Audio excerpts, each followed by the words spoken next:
Há algum danita em nosso meio? Eu vou contar uma história para vocês.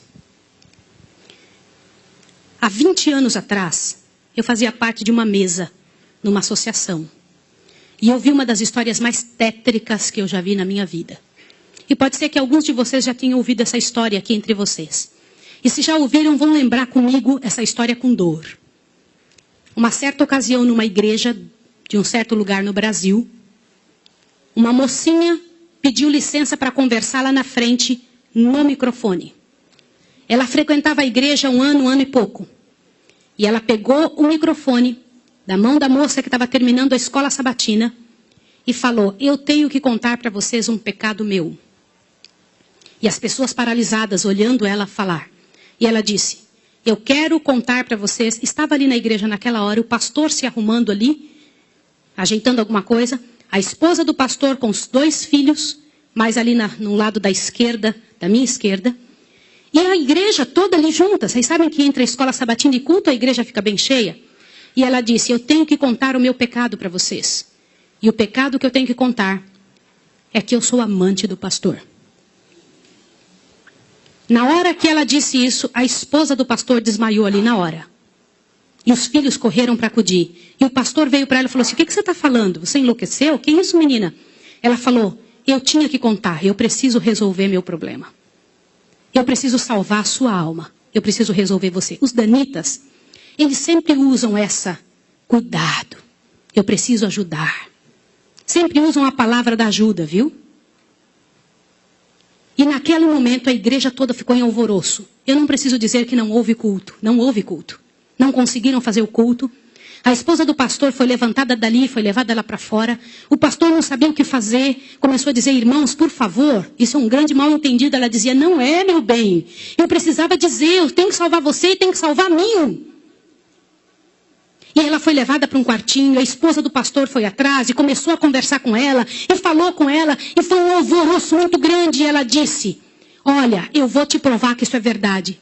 Nós combinamos que ninguém nunca ia saber, foi uma coisa muito bem feita, mas eu preciso te contar. E falou para a esposa do pastor: prestem bem atenção no que eu vou dizer. Falou: só tem uma maneira de você me acreditar, vem aqui. O seu marido tem uma marca na genitália dele. E a marca é assim, assim, assim. E a esposa olhou para ela e acreditou nela na hora. Sabe por quê? Porque aquele pastor nunca tinha tido contato sexual com nenhuma pessoa, só com sua esposa. Eles se casaram virgens. E ela disse: ninguém sabe disso. Como é que essa moça sabe? Consegue imaginar o que é isso? E ela também nunca tinha contado isso para ninguém. E ela pegou a esposa do pastor, passou a acreditar. E ela contou detalhes sobre o corpo do pastor, detalhes sobre ele, até de coisas que ele falava enquanto dormia. Preste atenção. Eu não preciso dizer para vocês que aquele casamento acabou. A igreja todinha daquele pastor entrou num estado de bancarrota que vocês não têm ideia. Uma palavra, como diz Tiago, pode estragar a vida de uma pessoa para sempre. Sabe quantos anos se passou dessa história? Até que eu fiquei sabendo, isso foi há 20 anos atrás que eu fiquei sabendo. Já tinha se passado 20 anos que isso tinha acontecido. Por que eu fiquei sabendo dessa história? Foi numa mesa, numa comissão, numa associação. O presidente um dia nos chamou e disse o seguinte: irmãos, eu preciso da ajuda de vocês e oração por algo. O que foi? Há 20 anos atrás aconteceu a história de um pastor e contou toda a história para nós. Foi numa igreja assim, assim, assim, e nós tiramos a credencial desse pastor. E esse pastor foi para um sítio e ficou sozinho. A esposa dele é casada, tem outros filhos, está vivendo a vida dela.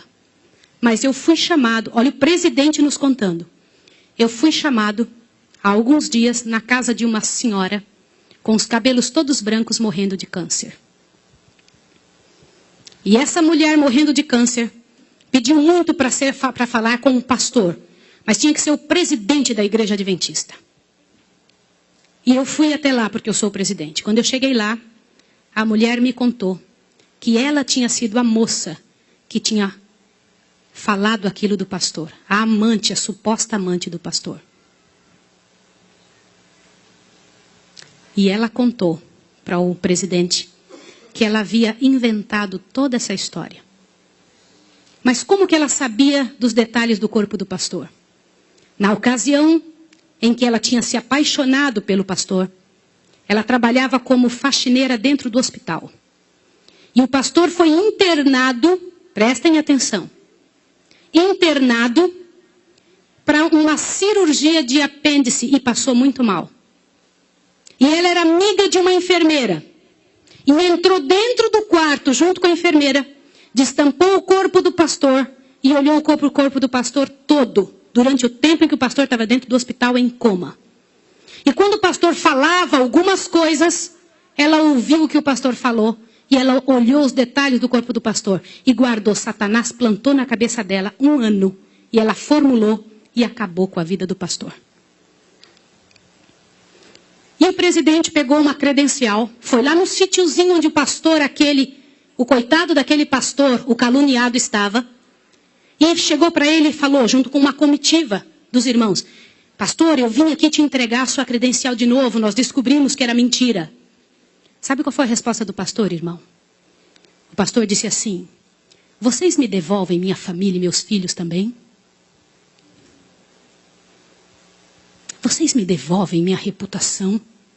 Se vocês não devolverem junto, eu prefiro ficar aqui. E esse pastor, uns dias atrás, eu soube que ele morreu lá naquele lugar. Quem foi a assassina daquele pastor? Não foi só aquela mulher, foram todos que falaram junto.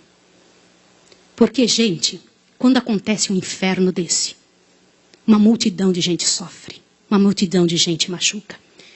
Fica machucado.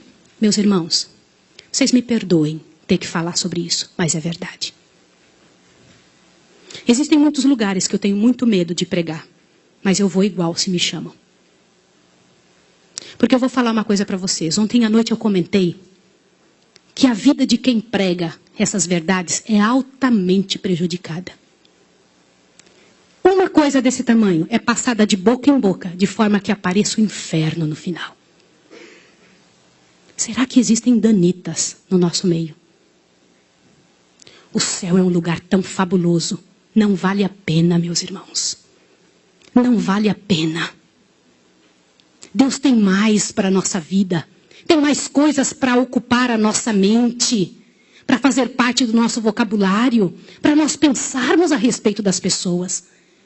Vamos fazer um exercício? Pense bem da pessoa que mais mal você sabe dela. Imagine isso agora. Sabe o que vai acontecer com você?